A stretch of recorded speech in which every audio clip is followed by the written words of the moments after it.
What is Myanmar? Where is Myanmar? And what does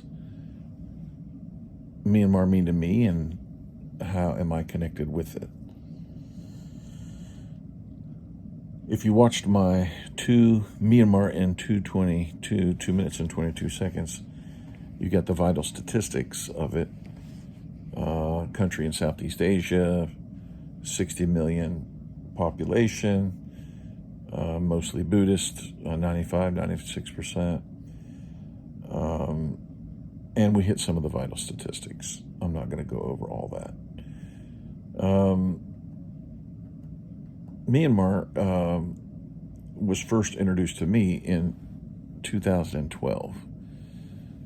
I was in the process of trying to find a mission work I could support. We had a small church, and they had started, for the first time in 13 years, being able to support me and my family in our work. And so I thought, if our church can support me, maybe we should start to try to find someone to help.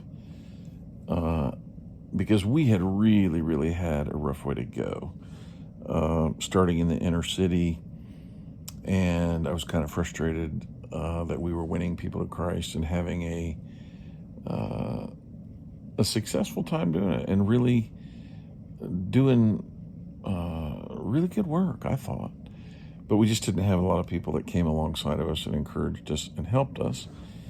And so I was kind of struggling with that, and I said, I was praying about it, and the Lord kind of quickened in my heart that if I was frustrated that no one really was helping me, rather than complaining about it or being frustrated about it, maybe the thing to do would be to find somebody that needed help and help them. I'm trying to think of that speechwriter that wrote speeches for Ronald Reagan, but she wrote a book about him, and she said that Reagan's family had a saying, there's always someone worse off than you. Find them and help them. That's a good way to live. Peggy Noonan, that's her name. And so I'd kind of adopted that. I think it's a great thing. There's always somebody worse off than you, always someone in greater need than you are. And so it was hard. It was hard to find someone who was in more need than we were at the time. And so I was talking to a friend of mine, and he said, hey, if you are really looking, I was looking for a place where if we had a little bit of money to give to missions, our little bit of money would go a really long way.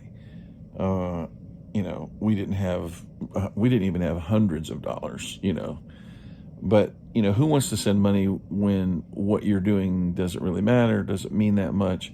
I didn't want to be the guy that had a big board in the church basement or on the big church, on the wall on the map, and we support these people $25 a month.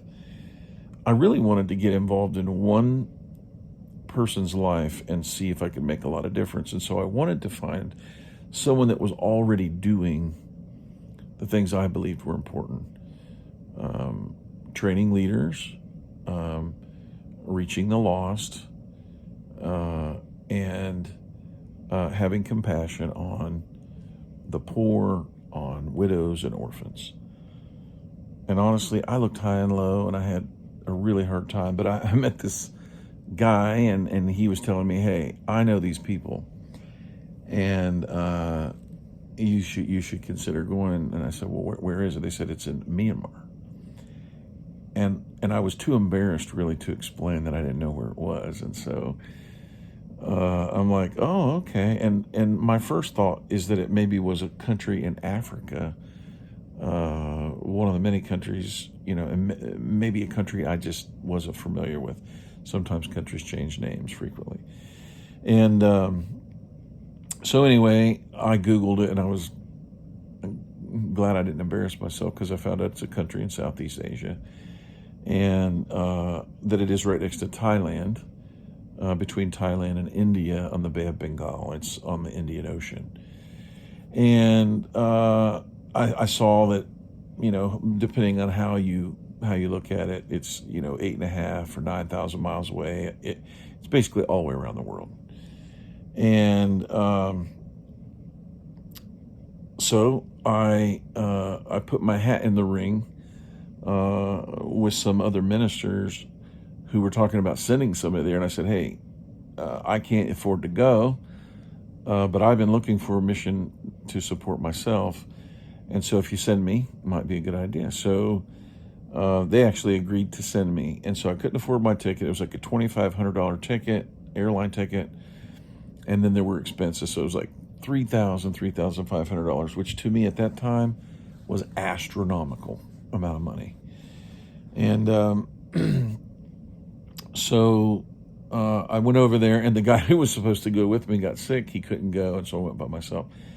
As I started doing research on the country, I found out that it was like as close to North Korea as you can get. And when I don't mean in distance, I mean dangerous. You don't just go there and you're a missionary. You don't just travel there for the fun of it.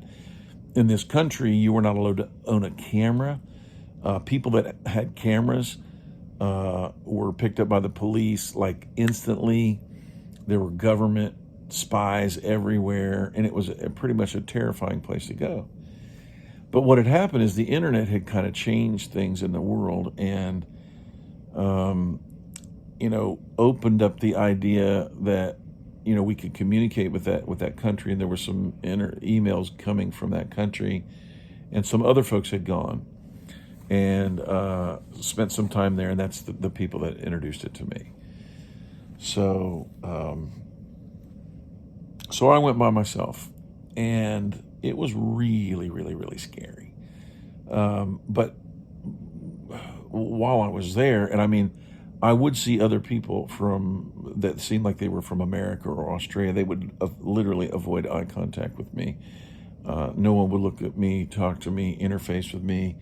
And you got the sense of this is an extremely dangerous place that you can just like be whisked away into the darkness by, the government or whatever, and you never be seen from again. So I ended up going to the home of this man whose name is Nang Tong. And I met him and his wife, Mei Sui, and their family. And they live in the city of Yangon. And I just, when I arrived at their house, we came by a taxi. At the time, they did not have cell phones. They did not have a car. Their story is amazing. I can't get into all of it right now. This is just a short talk. But there were somewhere between 40 and 50 people at this house that kind of looked like a bombed out, what I had imagined, like I'd never been to Beirut, but, growing up, when someone would say something was a bombed out place, they'd say like Beirut, But concrete falling off the walls, no windows. There were holes, but there were no glass, no screens, no air conditioning, barely electricity. I went to use the bathroom, and there's literally a hole in the floor.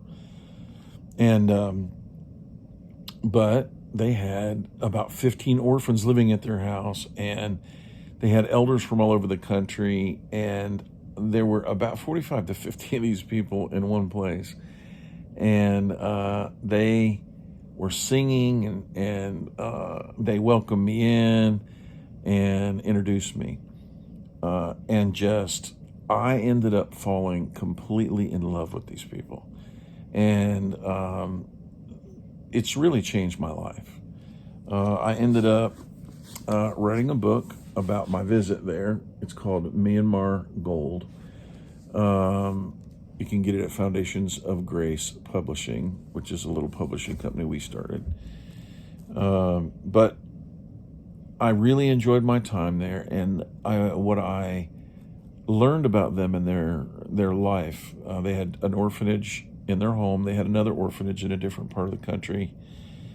And Pastor Nang had been evangelizing all over the country. He came from a village in the middle of nowhere in the jungle and came to Yangon to preach the gospel, and had started many, many churches.